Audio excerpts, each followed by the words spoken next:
শ্রীমদ্ ভগবদ্গীতা যথাযথ পঞ্চম অধ্যায় কর্ম সন্ন্যাস যোগ শ্লোক নাম্বার ৪ সংখ্যায়োগ পৃথগ বালা প্রবদন্তি না পণ্ডিতা ইয়কমবস্থিতা সমগ্র ভয়োর্বিন্দতে ফলম।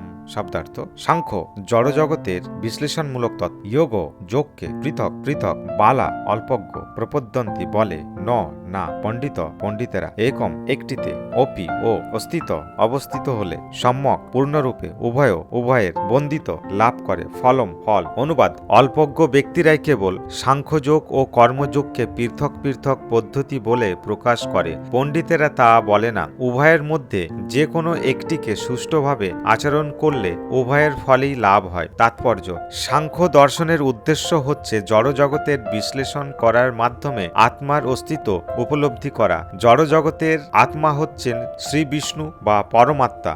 ভক্তিযোগে যখন ভগবান শ্রীকৃষ্ণের সেবা করা হয় তখন পরমাত্মারও সেবা সাধিত হয়। একটি প্রক্রিয়া হচ্ছে গাছের মূল খুঁজে বার করা, আর অন্যটি হচ্ছে সেই মূলে জল সিঞ্চন করা। সাংখ্য দর্শনে যথার্থ শিক্ষার্থী জড়জগতের মূল শ্রী বিষ্ণুকে জানতে পেরে পূর্ণ জ্ঞানযুক্ত হয়ে তার সেবায় প্রবৃত্ত হন।